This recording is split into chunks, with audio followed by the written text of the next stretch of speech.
Girona won, Real Madrid won. Very, very, very impressive, if you ask me, right? So Barcelona are top of the league as we speak. Yes, because we are sitting there now, Gidigba. We did there. So it's a good one that finally Barcelona have regained top of the sport, and Real Madrid going 3 games winless because they played against Real Vallecano. They drew 0-0.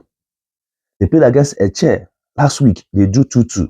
Last night, they drew against Girona 1-1. Omo, I'm loving this. I'm loving it. Gaskia, amen. I don't know. I don't know what may be the problem of Real Madrid. I don't know. After having those kind of calibers of stars in their midst, yet they are playing the way they are playing. And Xabi Alonso have come out to rubbish the claim of uncertainty or unsettlement in the squad. This is what he said. He said, La Liga is still very long. Still they get hope. I don't agree on players having a bad attitude. Not at all. I really like the players' character tonight. We need to stay united. That is the words of Xabi Alonso after the game. So you still believe that there is no bad attitude in Madrid camp. That everybody's attitude are just perfect. Well, I don't know what is happening because according to rumor that if this bad result continue, Xabi Alonso might be sacked and Zinedine Zidane might be employed back to the Real Madrid. So I think so far so good. Results are not forthcoming. Right? And it's beginning to tell on them and it's beginning to show that there's something missing. Something is missing in Real Madrid team. And they need to find a way to unravel what is going on.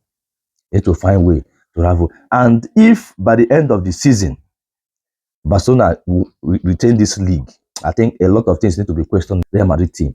Because I cannot fathom how Barcelona have been able to lose key players in almost 2 to 3 months.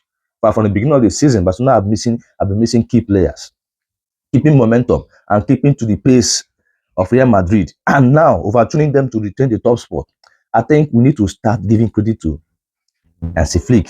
To be honest, we need to start giving credit to Hansi Flick because this man has literally helped us with little or nothing, maintaining the same squad and going toe to toe with Real Madrid in that table. So I think it's something that needs to be give credit to Hansi Flick for what he have done so far. In as much as sometimes we find it so frustrating and so exhausting that Barcelona keep this high line, and sometimes when we needed to win a game, we end up misfiring and not winning, and everything just happened the way it happened. But I still need to give credit to Hansi Flick for managing what he has. Do you know what he means by spending just 28 million euros in all to transfer windows? And Real Madrid spent over 180 million, and yet they are still struggling. So that just shows you that Hansi Flick actually knows how to manage resources, knows how to manage what he has. So I think for me, we should stop criticizing Hansi Flick and give him that needed support. Because you can clearly see that, man, if Hansi Flick have actually, gotten players more, have, players depth, I think all these things that are happening will not be happening. But nevertheless, it's all good, and Real Madrid won, Girona won. Let's see what happens henceforth. Barcelona topping the table in La Liga. You tell me what you think about this in the comment section. Let's go, guys.